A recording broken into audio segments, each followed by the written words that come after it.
Climate change has been in the news for years. But what is it, and how will it affect us? To understand climate change, you first need to know about the greenhouse effect. The Earth gets heat from the sun. In the atmosphere, greenhouse gases like carbon dioxide trap this heat and keep it from escaping back to outer space. Trapping some heat in the atmosphere is a good thing because it keeps the planet warm enough for us to live. But there's a problem. People all over the world are adding extra carbon dioxide to the atmosphere. That's because today we burn fossil fuels like coal, oil, and gas to do many of our everyday activities, like driving our cars, using our computers, and heating our homes. All of this extra carbon dioxide is trapping more heat in the atmosphere, making the Earth warmer and causing other climate changes too. The signs of climate change are all around us. Temperatures are getting warmer, giant ice sheets are melting, and the oceans are rising. In many places, flowers are blooming earlier, snow is melting sooner, and birds aren't flying as far south for the winter. So why does this matter? Well, if the planet keeps getting warmer, we can expect more powerful storms and more flooding, droughts, and heat waves. And these changes could cause additional problems, like the spread of certain diseases, more wildfires, and food and water shortages. Climate change could put entire ecosystems, like coral reefs, in danger, and many plants and animals could become extinct. The only constant is change. That's true about life, and it's true about the climate. The climate has been constantly changing since the Earth was formed 4.6 billion years ago. For example, in just the past 2,000 years, we have seen the Roman warm period, when it was warmer than today. Then came the cooler Dark Ages, followed by the medieval warm period, when it was at least as warm as today. Then we had the Little Ice Age that drove the Vikings out of Greenland, and most recently, a gradual 300-year warming to the present day. That's a lot of changes, and of course, not one of them was caused by humans. During the past 400,000 years, there have been 4 major periods of glaciation, meaning that vast sheets of ice covered a good part of the globe, interrupted by brief interglacial periods. We are in one of those periods right now. This is all part of the Pleistocene Ice Age, which began in earnest 2.5 million years ago. It's still going on, which means that we are still living in an ice age. That's the reason there's so much ice at the poles. 30 million years ago, the Earth had no ice on it at all. So then what about carbon dioxide, the great villain of the global warming alarmists? Where does that fit into this picture? Not as neatly as you might think. Temperatures and carbon dioxide levels do not show a strong correlation. In fact, over very long time spans, periods of hundreds of millions of years, they are often completely out of sync with one another. Over and over again, within virtually any time frame, we find the climate changing, for reasons we do not fully understand.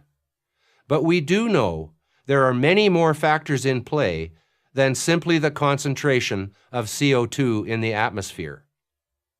Factors such as the shape and size of the Earth's elliptical orbit around the Sun, activity from the Sun, and the amount of wobble or tilt in the Earth's axis, among many others. Even the relatively short 300-year period from the peak of the Little Ice Age to the present has not been steady. The latest trend has been a warming one, but it began nearly a century before there were significant carbon dioxide emissions from burning fossil fuels. And there has been no significant warming trend in the 21st century. Contrary to media headlines, the trend over the past couple of decades has been essentially flat. Meanwhile, human-caused CO2 emissions are higher than ever.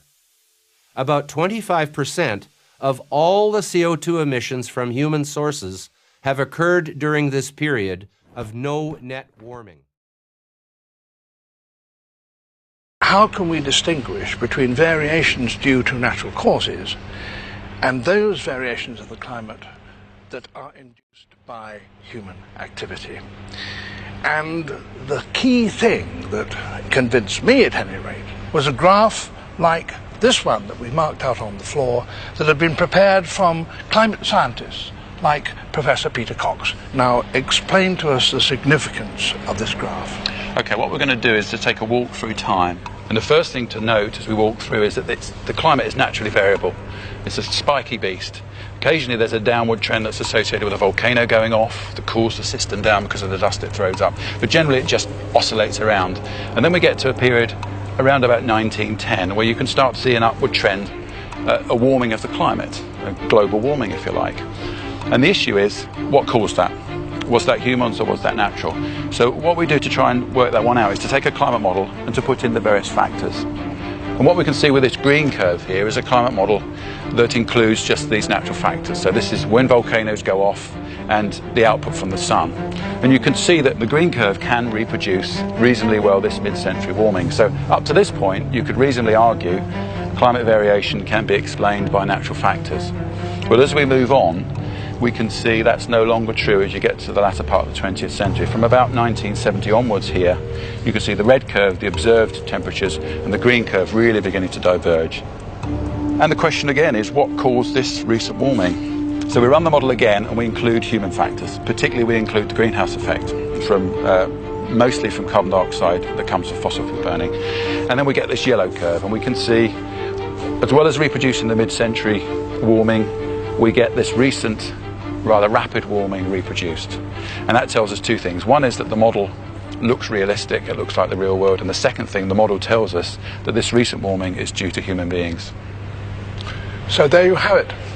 There seems little doubt that this recent rise, this steep rise in temperature, is due to human activity.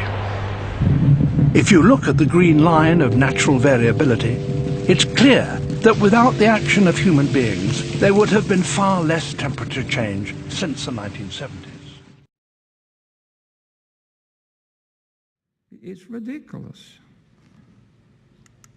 Now, this is what they have come up with, however, and this is for the last 19 years, roughly speaking, the temperature has not gone up.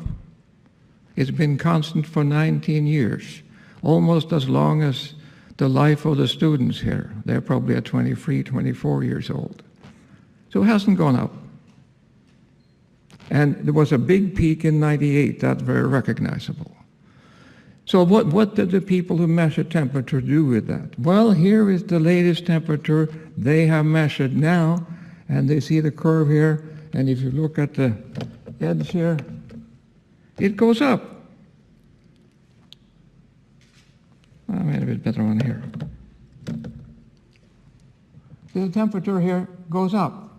How can that be when I just showed you the other curve, the temperature has been constant? Well, the reason for that is that they include now the ocean. But for 100 years, the ocean has not been included. Why do you think they include the ocean? Because it's more accurate, or because they can fiddle with the data? That's what NASA does. So Obama said last year that 2014 was the hottest year ever. But it's not true. It's not the hottest year. So if you don't believe I'm cheating you, here's some satellite data, and this is the peak in 98, and you see basically the satellite data shows the same thing. So last week, Breitbart.com published an article claiming that global warming was nothing but a scare and global temperatures were actually falling. Problem is, they used a completely unrelated video about La Nina with my face in it to attempt to back their point. Now, what's worse is that the U.S. Committee on Space, Science, and Technology actually since the middle title this year, the biggest and steepest fall on record. Now, that was based on one satellite estimate of global land temperatures, not a consensus. And second of all, land temperatures aren't an appropriate measure. The Earth is 70% water, and water is where we store most of our heat energy. So when you look at sea surface temperatures and you combine that with land temperatures, you actually get a record high for November of 2016. Their second claim, it can be argued that without El Nino, 2014 to 2016 would not have been record warm years. Now, you're taking a look at the Arctic sea ice melting here in this video from NASA. When you actually normalize the data, aka take out the El Nino spike in temperatures, 2015 and 2016 still come in as the warmest years on record. So that brings me to claim number 3. Many think that 2017 will be cooler than previous years. Now, it is typical, yes, for temperatures to drop in a post-El Nino environment, but certainly not to record lows. If that claim was correct, we would have had global record lows all over the last century. We haven't seen that since 1911. The last time we fell below the 20th century average was in 1976, and guess what? That was directly following the 1974-1975 strong El Nino. So next time you're thinking about publishing a cherry-picked article, try consulting a scientist first. And to all my fellow scientists out there, let's make the facts louder than the opinions.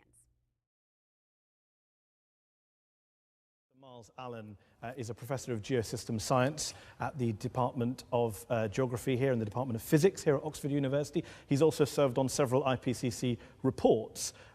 How do you respond to Professor Lindzen when he says, where does this 90% figure come from? The evidence is entirely consistent with most of the warming, or indeed all the warming, being driven by the the build-up of greenhouse gases in the atmosphere, which puts the future into perspective when we think about the fact that we had 250 years ago 4 trillion tons of fossil carbon underground. We've burnt about 500 billion tons and caused somewhere between 3/4 of a degree and a degree of warming. That's taken us 250 years. We'll burn the next 500 billion tons in 35 years. We'll burn the next 500 billion tons in maybe 30 years. And we'll burn the next. We're not going to stop doing this because fossil fuels are such a fantastically useful resource. So that's where I see a mismatch between saying most of the warming to date is due to this build-up of greenhouse gases in the atmosphere and the statement that we won't see very substantial warming in the future if emissions continue, because that's exactly what's happening. This stuff is building up. Where is the fundamental disagreement, do you believe, between you two? Given the accelerating rate at which CO2 is accumulating in the atmosphere as emissions rise, we should expect an accelerating commitment to warming. So the statement that we've only seen a little bit of warming so far means it won't matter in the future, we won't see any warming in the future, flies in the face of our basic understanding of the way the carbon cycle and the climate system works. Let me ask you a Become so politicized on the topic, she can no longer handle what she calls the craziness of it all. Dr. Curry joins us now. Professor Curry, thanks for coming on tonight. Tucker, it's a pleasure. Well, thank you. It is for me. So you have written that part of the problem with climate science, not just at your school but at others, is that research money only goes to researchers pursuing certain lines of inquiry, and that they're all the same, and that prevents good science from happening. Am I mischaracterizing you? Not really, but what you're seeing is there's this dominant theme of human-caused climate change, which is where all of the research and the focus is being directed, and there's far too little funding and effort going into understanding natural climate variability. That's my concern. Right. So is that, for those of us who are non-experts, is that the key debate, not whether temperatures are changing, because of course they always have, but over what's causing that change? And is there a debate on that? Exactly. No one debate. It's clearly warming, and it's been warming for overall for several hundred years. The key question is how much of the recent warming, say for the last 50 years, has been caused by humans. Right. And my interpretation of the evidence is that we really can't tell, and I don't see a clear signal that it's being caused by humans predominantly. So for your position, and I think I'm just quoting you what you said, we really can't tell. You're not sticking out a hard position either way, but you're sort of open-minded, it sounds like. Do you believe you were penalized for that view? Oh, I've been vilified by some of my colleagues who are activists and don't like anybody challenging, you know, their big story. So, I mean, I walk around with knives sticking out of my back. Yeah. And, you know, in the university environment, I just felt like I was beating my head against the wall and not being effective. What's so curious, I mean, I live in a similar world, but it's a political world where people disagree and they have strong beliefs and ideologies and they attack each other over them. But that's sort of the opposite of what I understood science to be, where you were led by inquiry and evidence to conclusions, right? Oh, exactly. Universities should be places of unfettered research, freedom of investigation, honest and open debate, diverse perspectives, etc. And in certain fields, you know, that are politically relevant, you're definitely not seeing that. But I mean, this is one that has relevance for all of us, even though those of us who aren't in college or don't have kids in college. I mean, the research you're doing and that your colleagues, the ones you described as activists, are doing will inform public policy in a way that affects every person on the planet. So the stakes are really high, no? The stakes are very high. Personally, I think I can have more of an impact outside of the university in the private sector, sort of free market, academic freedom. Huh, academic. So let me ask you this. When you hear people who ask the question that you just asked, to what extent is climate change being driven by natural factors that have always existed, and to what extent by human activity? People who ask that question are derided as climate deniers. What's your response to that? Well, my response is we really don't know. It's certainly humans are contributing something. We don't know how much. From the evidence that I've seen, I don't think it's the dominant cause. You know, wait, but Dr. Curry, you're not listening to TV, because 98% of scientists globally believe one thing. So you must be in the 2%, right? Ironically, the way the question is framed about the consensus that yes, it's warming, yes, humans contribute to it, I mean, everybody agrees with that, and I'm in the 98%. It's yes. When you get down to the details that there is genuine disagreement that is really glossed over in the media. Interesting. We need to do a multi-part series on the show on this question. Just what do we know and what don't we know, as honestly as we can. And I hope you'll come back for that. Dr. Curry, thanks for joining us.